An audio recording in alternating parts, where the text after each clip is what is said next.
One day in the castle, the king and the queen had an argument. "You give the prince too many toys," said the king. "If this keeps up, he'll turn out soft and silly." "You give the prince too many lessons," said the queen. "If that keeps up, he'll turn out dry and dusty." "I only want what's best for him," said the king. "But that's what I want too," said the queen. "See here," said the king, "if we both want what's best for him, there's nothing to argue about." "You're right, my love," said the queen. And the king gave the queen a kiss. "Bub," said the prince. "But," said the queen, "what is the best thing for him?" "The one and only very best thing." "I'm not at all sure," said the king. "Are you?" "No," said the queen, "I'm not." "You can find out anything from books," said the king. "I'll get the prime minister to help me look." "All right," said the queen. "And while you're doing that, the prince and I will take a walk about." So the king and the prime minister settled down to look up the question in books, and the queen and the prince went away through the castle. They hadn't gone far before they found the day and night nursemaids. "Well now," said the queen, "since we've met like this, I don't suppose you know what's the best thing for His Highness the Prince?" "Vegetables," said the day nursemaid.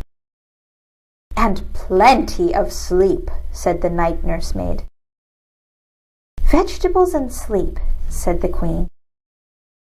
"Absolutely," said the day nursemaid, "unless you don't want him to be strong." "Of course I do," said the queen. "But neither of those could be the one and only very best thing." "He wouldn't get far without them," said the night nursemaid. "But don't listen to us."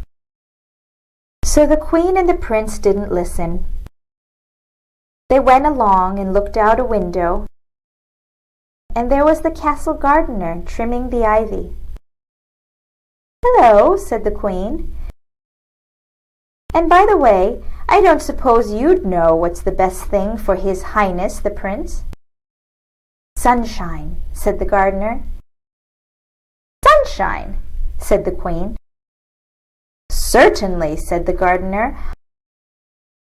"All growing things need sunshine.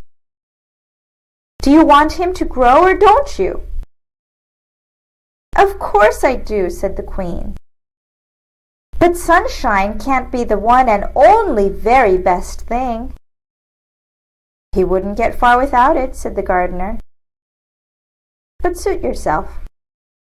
So the queen and the prince suited themselves and went on till they found the court musician playing his lute. "Good day," said the queen. "And while we're all together here, I don't suppose you'd know what's the best thing for His Highness the Prince?" "A song," said the court musician.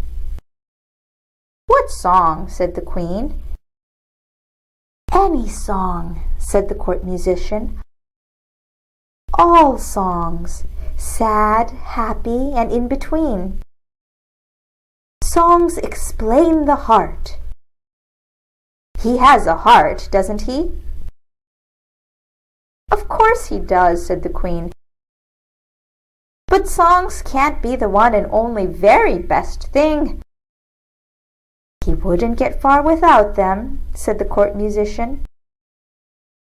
"But have it your own way."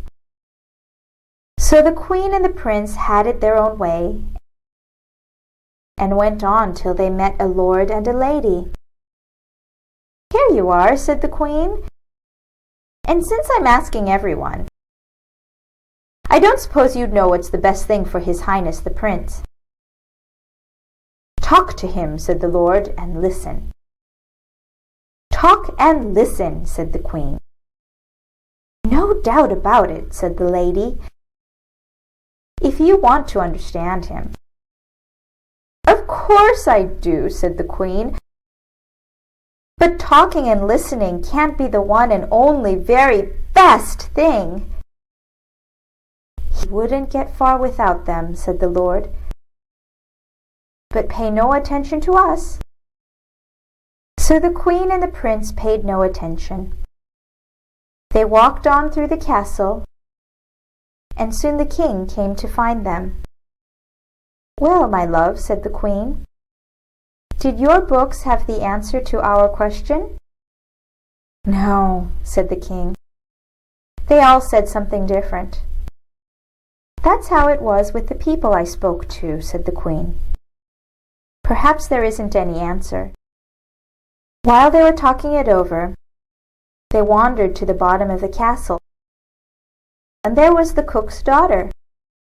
"How do you do?" said the King.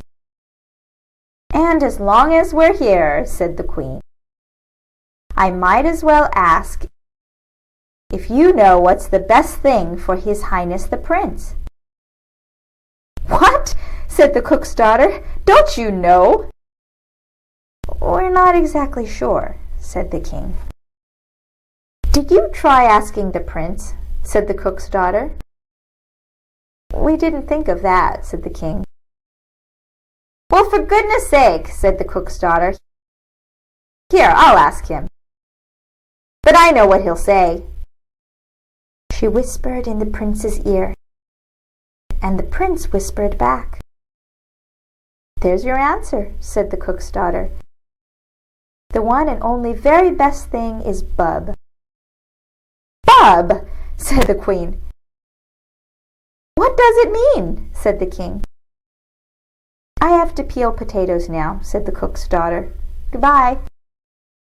So the King and the Queen and the Prince started back through the castle. "I guess it doesn't matter what the best thing is," said the Queen, "as long as he knows how much we dote on him." And she knelt down and gave the Prince a kiss. "Bub," said the Prince. "I've got it," said the King. "That word, it must mean hug." "Oh, I don't think so," said the Queen. "Well, maybe not," said the King. "One of these days," said the Queen, "he'll be able to explain it to us himself." "True enough," said the King. "Just think of that." So they went and had muffins and strawberry jam, and everyone was happy. Everyone.